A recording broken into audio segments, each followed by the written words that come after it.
Earthquakes. Volcanic eruptions are just one kind of disaster that happens under our feet. Sometimes the plates in the Earth's crust shift. The plates can push, pull, or slide against each other. This movement causes changes in the land we live on. When the plates push together, they create geographical features like mountain ranges. When they pull apart, they create space for volcanoes to form. But whenever these plates move, it causes an earthquake. Earthquakes can cause buildings to collapse. Powerful quakes can even cause a tsunami to flood the shore. But technology is improving, and we are finding ways to prevent damage. Shaken. Earthquakes can vary in strength and duration. Some quakes feel they are shaking the earth back and forth or up and down. Others feel like the ground is moving in waves, like the ocean. Plates moving together, plates shifting apart, plates shifting up and down. Plate tectonics. After an earthquake, scientists map the movements of the earth. They look at notes that were made about past earthquakes. They study underwater mountains and valleys. They study the ocean floor. It helps them understand where an earthquake will happen in the future. The gray lines on this map show many of the world's major fault lines, or boundaries between the Earth's plates. The red dots show major earthquake sites. Ancient quakes. The world's deadliest earthquake is believed to have happened in the year 1201. The epicenter was in Syria, but the quake was felt many miles away, too. At that time, people didn't design buildings with earthquakes in mind, so the Great Quake destroyed their towns. Over 1 million people died. The magnitude of the earthquake was 7.6 on the Richter scale. Throughout history, there have been stronger earthquakes, but this quake was felt over a large area, and people were unprepared. This resulted in a high death toll and extreme damage throughout the region. Today, we could survive an earthquake this size. Building for quakes. In places where earthquakes are common, such as California and Japan, architects work to improve the strength of their buildings. They reinforce the buildings with stronger materials. They may even try out different shapes for their buildings. The Richter scale. The Richter scale measures the waves of energy created during an earthquake. Thanks to its inventor, Charles Richter, we can rate the strength of an earthquake. An earthquake with a magnitude of 1.0 to 2.9 is a micro-earthquake. It's usually not felt by people, and more than 100,000 micro-earthquakes happen per year.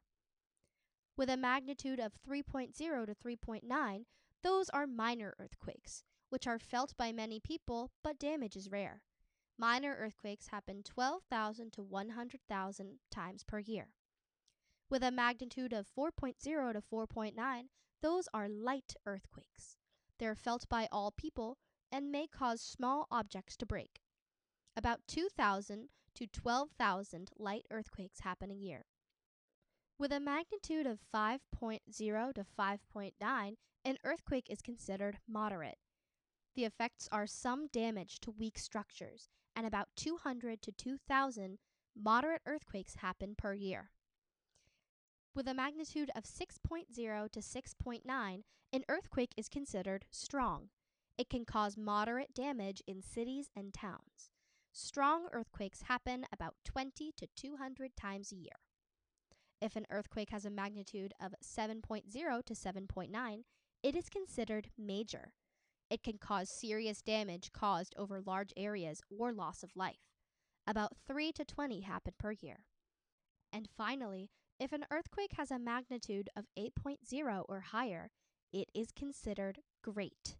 It can cause severe damage and loss of life over large areas, but fewer than 3 happen per year. The Great Quake.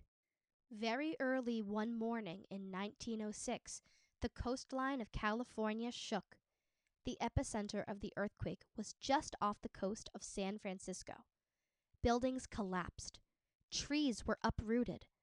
Gas pipes cracked and leaked out into the air. A fire spread rapidly through the city. The fire burned for 3 days and nights.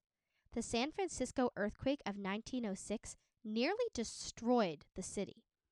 But because of what happened, engineers learned how to build cities that could survive earthquakes. Sailors on ships 100 miles away could see the thick smoke of the fires caused by the Great Earthquake. A second shake. Can an earthquake that lasts only 10 to 15 seconds do much damage? It can if it's a strong one. In 1989, another earthquake hit San Francisco. It measured a whopping 7.1 on the Richter scale. Major highways and bridges collapsed. Some people were trapped in their cars. 63 people were killed. If we hadn't learned from the 1906 earthquake, more people would have died. Fault lines. When plates in the Earth's crust move, pressure builds. A fault line is where the edges of two different plates touch. Sometimes the plates bump up against each other.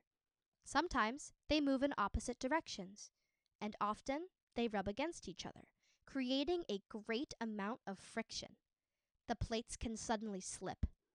Any of these movements can cause earthquakes. Stop! Think!